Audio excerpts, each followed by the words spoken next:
കണക്കാപ്പിച്ച ശമ്പളം കിട്ടിയിട്ട് നമുക്കൊരു ഗുണവുമില്ല. 375 രൂപ എന്തിനുണ്ട് സാർ? നമ്മൾ പുറത്തു പോയി നിത്യോപയോഗ സാധനം മേടിച്ച് ജീവിക്കുന്ന ഒരു സ്ത്രീയാണ് ഞാൻ. അപ്പോൾ എനിക്കിത് കൊണ്ട് പറ്റുന്നില്ല. ഈ വാക്കുകൾ കശുവണ്ടി മേഖലയുടെ ഇപ്പോഴത്തെ അവസ്ഥ തുറന്നു കാട്ടുന്നു. EMS സർക്കാരിന്റെ കാലത്താണ് കശുവണ്ടി തൊഴിലാളികളുടെ കണ്ണീരൊപ്പാൻ 2 പൊതുമേഖലാ സ്ഥാപനങ്ങൾ സ്ഥാപിച്ചത്. കശുവണ്ടി വികസന കോർപ്പറേഷനും ക്യാപെക്സും. കശുവണ്ടി വികസന കോർപ്പറേഷന് 30 ഫാക്ടറികളും ക്യാപെക്സിന് 10 ഫാക്ടറികളുമുണ്ട്. എന്നാൽ ഇവിടുത്തെ തൊഴിലാളികൾക്ക് എല്ലാ ദിവസവും കൃത്യമായി ജോലി ലഭിക്കുന്നില്ല. 6 മാസത്തിൽ 78 ദിവസമെങ്കിലും ജോലി ഉണ്ടെങ്കിലേ തൊഴിലാളികൾക്ക് ESI ആനുകൂല്യം ലഭിക്കും. തൊഴിൽ ഇല്ലാതെ വരുന്നതോടെ ജീവനക്കാർക്ക് ESI ആനുകൂല്യം നഷ്ടമാകും. ഇനി 5 കൊല്ലം കൂടെ ഉള്ള പിരിയാറായിട്ട് ഇന്ന് വരെയും ഒരു ആനുകൂല്യങ്ങൾ ഞങ്ങൾ ഇന്ന് വരെയും പോയിട്ടുമില്ല, കിട്ടിയിട്ടുമില്ല. അവിടെ ഇല്ലെന്നാ പറയുന്നത്. പിന്നെ എന്തിനാ നമ്മൾ പോയിട്ട് കാര്യവുമില്ല. ESIയിൽ ഒരു വക ആനുകൂല്യം ഇന്ന് വരെയും കിട്ടിയിട്ടുണ്ട്.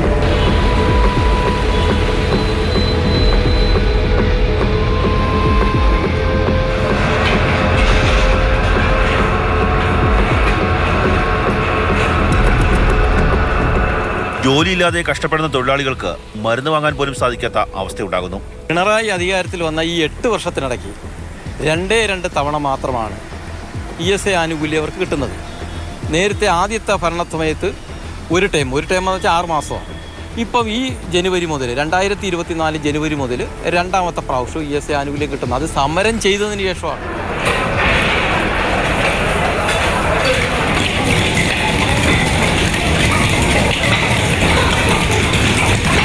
കശുവണ്ടി പരിപ്പ് ഉൽപ്പാദിപ്പിക്കുന്നതിനുള്ള തോട്ടണ്ടി 90% ഉൽപ്പാദിപ്പിച്ചിരുന്നത് കേരളത്തിലായിരുന്നു. എന്നാൽ ഇന്നത് 8% കുറഞ്ഞു. ഇപ്പോൾ തോട്ടണ്ടിക്ക് വേണ്ടി വിദേശ രാജ്യങ്ങളെ ആശ്രയിക്കേണ്ട അവസ്ഥയിലാണ്. തോട്ടണ്ടിയുടെ ഉൽപ്പാദനം വർദ്ധിപ്പിക്കാൻ വേണ്ടി ഒട്ടേറെ പദ്ധതികൾ നടപ്പാക്കുന്നുണ്ട് എന്ന് കോർപ്പറേഷനുകൾ പറയുന്നു. എന്നാൽ അവയൊന്നും പൂർണ്ണമായും ഫലപ്രാപ്തിയിൽ എത്തിയിട്ടില്ല.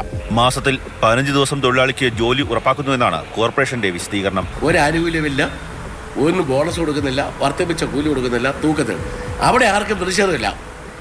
അവരുടെ ഒരു പ്രതിഷേധം ആർക്കുമില്ല. ഇവിടെ മാത്രം പ്രതിഷേധം വരുന്നു എന്ന് പറയുന്നത് ഈ ചില മുതലാളിമാരുടെയും കൂടി ഒത്താശയോടുകൂടി ചിലർ ആസൂത്രണം ചെയ്ത നീക്കമാണ്. ഒരു കാലത്ത് കേരളത്തിന് മാത്രം കുത്തകയായിരുന്ന കശുവണ്ടി വ്യവസായം ഇന്ന് രാജ്യത്ത് 22 സംസ്ഥാനങ്ങളിലുണ്ട്.